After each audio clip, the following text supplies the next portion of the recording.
Hello students, welcome to Aryabal Bharti Public School, Panipat. This is your physical education period of class 12. Today we are going to do chapter 1st of class 12th, planning in sports. So all of you be ready with your books and listen carefully. So let's start with our first revision session.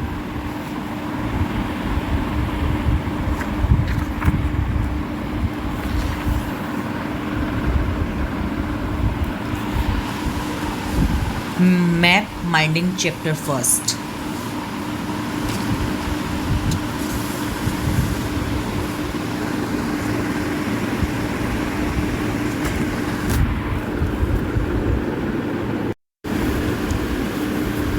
Map minding chapter first. Planning is the process of making a sequence of work for a future line of action. योजना जो है वो भविष्य में किए जाने वाले कार्यों की एक श्रृंखला है, यानी कि सिस्टमेटिकली अरेंजमेंट है। अब हम स्टार्ट कर रहे हैं ऑब्जेक्टिव ऑफ प्लानिंग। प्लानिंग के उद्देश्य क्या रहेंगे, योजना के उद्देश्य। फर्स्ट है गोल ओरिएंटेड, यानी कि हमें लक्ष्य का ज्ञान होना जरूरी है, लक्ष्य मुक्ता। सेकंड है डेवलपमेंट ऑफ पॉलिसी, यानी कि हमें उसकी नीति का निर्माण किस प्रकार से करना है, किस प्रकार से हमें पॉलिसी बनानी है। थर्ड है इकोनॉमी, यानी कि हमारे पास अर्थ प्रबंधन क्या है, अर्थव्यवस्था कितनी है हमारे पास। फोर्थ हमारे पास आ जाता है avoiding any last minute pressure. अगर हम किसी भी काम को लेकर के प्लानिंग करते हैं तो जो लास्ट मिनट का दबाव है हम उससे बच सकते हैं। फिफ्थ पॉइंट है हमारे पास इंक्रीजिंग एफिशिएंसी, मतलब कि हम अपनी दक्षता को किस प्रकार से बढ़ा सकते हैं। सिक्स्थ है अगर हमारे पास अच्छा प्लानिंग होगी अच्छी, तो हमारे पास क्या होगा, गुड कंट्रोल होगा, हम किसी भी कार्य पर अच्छा नियंत्रण कर पाएंगे।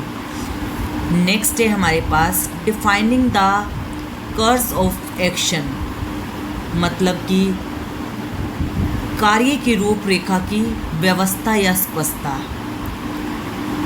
8 पॉइंट है इंक्रीज क्रिएटिविटी, मतलब हमें अपनी रचनात्मकता को किस प्रकार से बढ़ाना है। अगर हम किसी कार्य की रचनात्मकता को बढ़ाते हैं तो उसमें हमारा इंटरेस्ट क्रिएट होता है, और इंटरेस्ट जब क्रिएट हो जाता है तो हम उस कार्य को बड़ी अच्छे तरीके से करते हैं, जिसमें हमें अच्छे रिजल्ट्स मिलते हैं। नेक्स्ट हमारे पास लास्ट पॉइंट है जो कि प्लानिंग का सबसे ज़रूरी पॉइंट है, रिड्यूस चांसेस ऑफ मिस्टेक्स।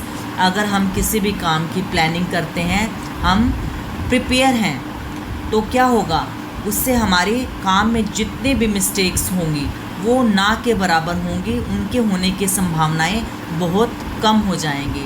तो इस प्रकार से हम कह सकते हैं कि अगर हमने किसी काम की प्लानिंग की है तो प्लानिंग के बाद वो काम 100% सक्सेस होता है। नेक्स्ट हमारे पास टॉपिक आता है committees to organise sports event. खेल इवेंट्स जब हम ऑर्गेनाइज करते हैं तो कौन कौन सी कमिटीज़ बनाई जाती हैं। फर्स्ट हमारे पास कमेटी बनाई जाएगी टूर्नामेंट डायरेक्टर, कि अगर हम किसी भी स्पोर्ट्स इवेंट को ऑर्गेनाइज कर रहे हैं तो उसके निर्देशक को बनाना पड़ेगा हमें, जो कि पूरे कार्य की रूपरेखा पर रख रखाव करेगा। सेकंड हमारे पास एग्जीक्यूटिव कमेटी, कार्यकारिणी कमेटी कहते हैं, जो कार्य की देखभाल करेगी कि कौन सा कार्य उसे किस प्रकार से करवाना है, उसे कहते हैं एग्जीक्यूटिव कमेटी। थर्ड है ऑर्गेनाइजिंग कमेटी। ऑर्गेनाइजिंग कमेटी का मतलब आयोजन समिति, कि हमें कौन कौन सी कमेटीज़ का आयोजन करना है, जो आगे जितने भी काम होंगे उसको किस प्रकार से संभालेगी। ऑर्गेनाइज कमेटी के आगे बहुत से पार्ट्स हैं।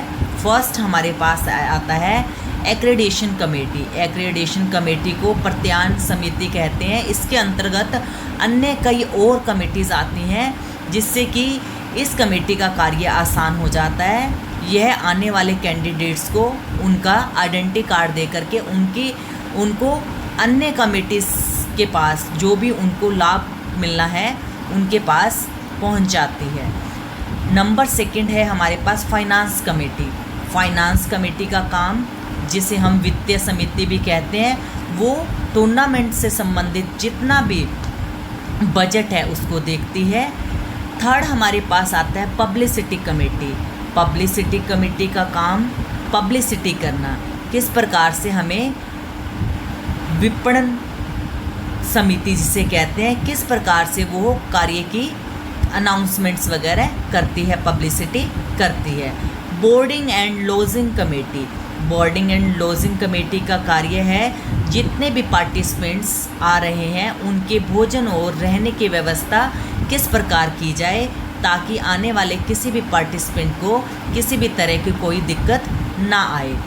नेक्स्ट है ट्रांसपोर्ट कमेटी।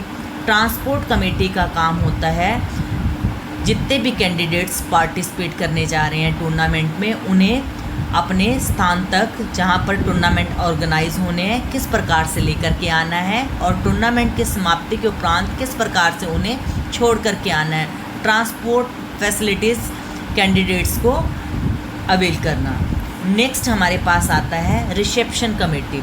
रिसेप्शन कमेटी का मतलब हमारी जो स्वागत कमेटी है, जो स्वागत करती है जितने भी हमारे ऑफिशियल्स वगैरह आते हैं उनका स्वागत करने के लिए रिसेप्शन कमेटी, या किसी भी तरह की कोई हमें जानकारी चाहिए।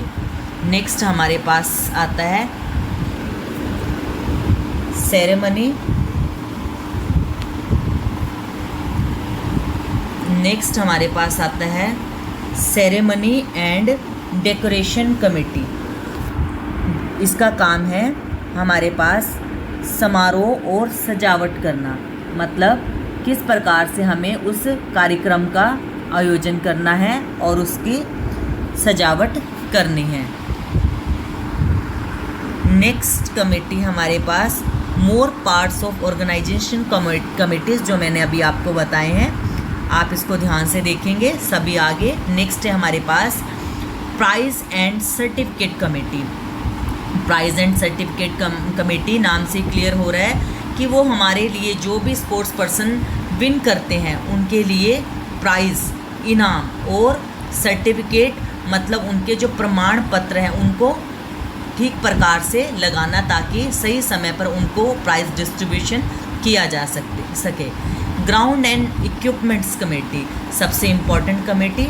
जब एक स्पोर्ट्स पर्सन ग्राउंड पर आएगा तो उसको ग्राउंड के बारे में और इक्विपमेंट्स, जो भी उपकरण उसने इस्तेमाल करने हैं, उसकी व्यवस्था उसको करानी, ताकि सही समय पर वो अपने ग्राउंड में पहुंच करके अच्छे उपकरणों के साथ अपने खेल को शुरू कर सके। नेक्स्ट है हमारे पास कमेटी ऑफ रिफ्रेशमेंट।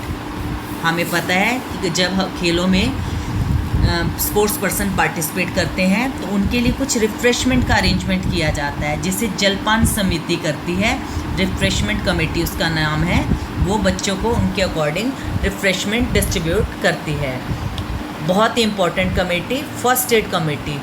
आपको पता है कि खेलों के दौरान बच्चों को चोटें लग जाती हैं, और उन चोटों से बचने के लिए हम जो अरेंज करते हैं फर्स्ट एड कमेटी, ताकि बच्चों को जो स्पोर्ट्स पर्सन पार्टिसिपेट करने जा रहे हैं उन्हें किसी प्रकार की अगर चोट लग जाती है तो फर्स्ट एड कमेटी तुरंत उसका इलाज कर सके। नेक्स्ट है हमारे पास अनाउंसमेंट कमेटी। अनाउंसमेंट कमेटी का काम है जो भी एक्टिविटी चल रही है उसकी साथ साथ घोषणा करनी, ताकि सबको क्लैरिटी रहे कि कौन सा मैच कौन से ग्राउंड में हो रहा है और कब किसका मैच कितने बजे होना है, कौन से ऑफिशियल्स रहेंगे। इस प्रकार की सभी प्रकार की घोषणाएं जो हैं वो अनाउंसमेंट कमेटी द्वारा की जाती हैं। कमेटी फॉर ऑफिशियल, अब जैसा कि हमें स्पोर्ट्स इवेंट्स शुरू करने हैं तो उसमें हमें अधिकारियों की व्यवस्था चाहिए, ताकि वो हमें अच्छा डिसीज़न दे सकें। तो उन अच्छे डिसीज़न के लिए हम अधिकारियों की व्यवस्था करते हैं, जिसे हम कमेटी ऑफ ऑफिशियल कहते हैं। नेक्स्ट है हमारे पास एंट्रीज एंड प्रोग्राम कमेटीज़। हम किस प्रकार से आने वाले कैंडिडेट्स की एंट्री करते हैं और पूरे प्रोग्राम को किस प्रकार से मैनेज करते हैं, वो प्रोग्राम समिति का कार्य रहता है। इस प्रकार से ये हमारा चैप्टर फर्स्ट, जिसके हमने आज 2 टॉपिक्स कंप्लीट किए। फर्स्ट था objective of planning and next committees to organise sports events. बहुत इंपॉर्टेंट टॉपिक है, आप सभी को समझ आ गए होंगे। Thank you.